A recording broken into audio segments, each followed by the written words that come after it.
Assalamualaikum warahmatullahi wabarakatuh. Alhamdulillah, wassalatu wassalamu ala rasulillah wa ala alihi wa ashabihi wa mawalah. Asyhadu an la ilaha illallah wahdahu la syarikalah wa asyhadu anna Muhammadan abduhu wa rasuluh la nabiyya wa rasulah ba'da ma ba'd. Sahabat, bertemu lagi dengan saya di Kultum Cinta Ramadan bersama Ashifa Pharma Group Indonesia. Tak terasa ya sahabat, waktu Ramadan tinggal menghitung hari dan kita akan segera meninggalkan bulan Ramadan, serta kita akan mendatangkan tamu baru yaitu Hari Raya Idul Fitri di tanggal 1 Syawal nanti. Setelah kita puasa Ramadan selama satu bulan penuh, Allah SWT akan menghapuskan semua dosa-dosa kita sehingga kita kembali kepada fitrah atau menjadi fitri, kembali suci dari segala dosa sebagaimana seorang bayi baru dilahirkan ke dunia.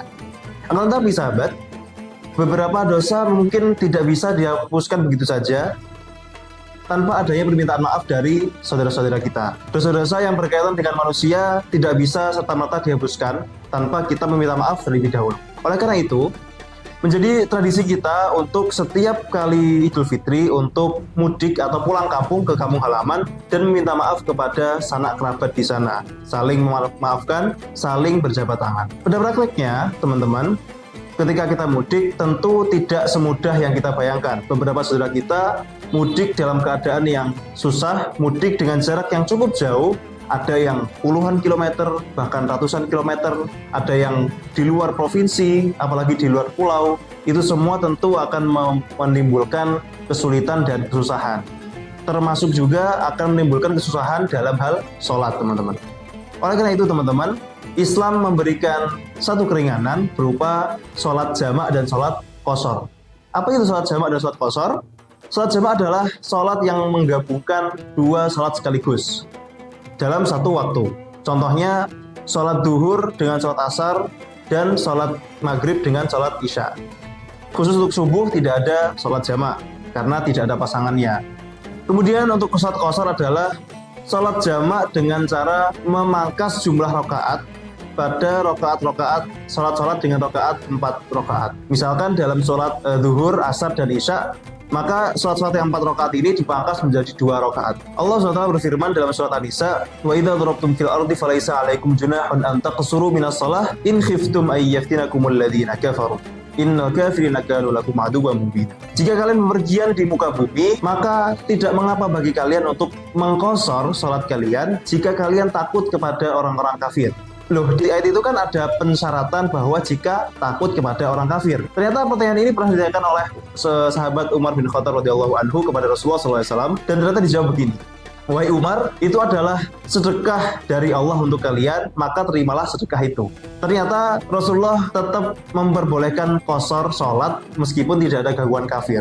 Oleh karena itu, para ulama fikih pun menyimpulkan bahwa alasan bolehnya qashar sholat dan jamak itu bukan karena gangguan orang kafir atau karena kesusahan, tapi karena safarnya, karena bepergiannya. Jadi setiap kali kita bepergian, safar, musafir, kita bisa untuk qashar dan jamak sholat. Baik, bagaimana dengan ketentuannya? Sholat jamak dibagi menjadi 2. Pertama ada jamak takdim atau di awal, kedua adalah jamak takhir atau jamak di akhir. Jamak takdim adalah ketika penggabungan sholat ini, 2 sholat ini dilakukan pada waktu pertama atau waktu awal sholat. Misalkan ketika kita menggabungkan duhur dan asar, kita melakukan sholat duhur dan asar ini ketika di waktu duhur.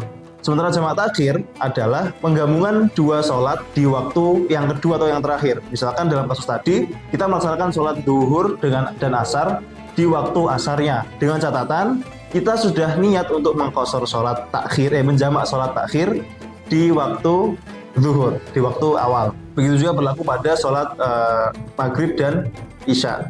Kemudian apa saja syarat-syarat untuk kita bisa melakukan jamak dan qashar itu? Sebenarnya syaratnya sama seperti syarat wajib sholat yang sholat biasanya, akan tetapi ditambahi 2 syarat lagi.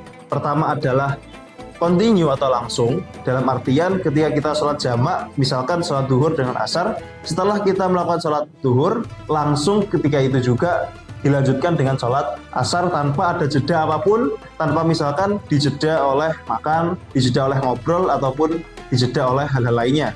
Langsung setelah sholat duhur, berdiri lagi dan sholat asar. Kemudian syarat kedua adalah orang yang melaksanakan itu sedang statusnya musafir. Apa ini maksudnya status musafir? Jadi dalam fikih ada dua status. Pertama ada status musafir, yang kedua adalah status mukim. Musafir artinya adalah orang yang bepergian, mukim adalah orang yang tinggal. Apa kriteria atau batasan-batasannya? Orang yang mukim adalah orang yang sudah berniat atau memang tinggal selama minimal 4 hari. Sementara musafir adalah orang yang tidak niat tinggal atau menetap selama 4 hari atau lebih. Sehingga misalkan ketika kita sudah sampai di lokasi tujuan kita untuk mudik dan kita sudah niat untuk tinggal di sana selama 5 hari misalkan, maka kita sudah tidak bisa menjamak dan mengqashar sholat itu. Nah kemudian apakah ketika kita menjamak dan mengqashar sholat pahala kita berkurang karena dikurangi sholatnya? Ternyata tidak. Rasulullah SAW bersabda, Innallaha yuhibbu an tu'da rukhasahu kama yuhibbu an tu'da azaimahu. Sungguh Allah suka ketika rukhsah-rukhsahnya diambil, sebagaimana Allah juga suka ketika ibadah-ibadah tanpa rukhsah itu dilaksanakan. Jadi bagaimana teman-teman? Sudah paham sampai sini? Simak terus Kultum Citra Ramadan bersama Ashifa Pharma Group Indonesia. Wallahu muwaffiq ila aqwamit thoriq. Wassalamualaikum warahmatullahi wabarakatuh.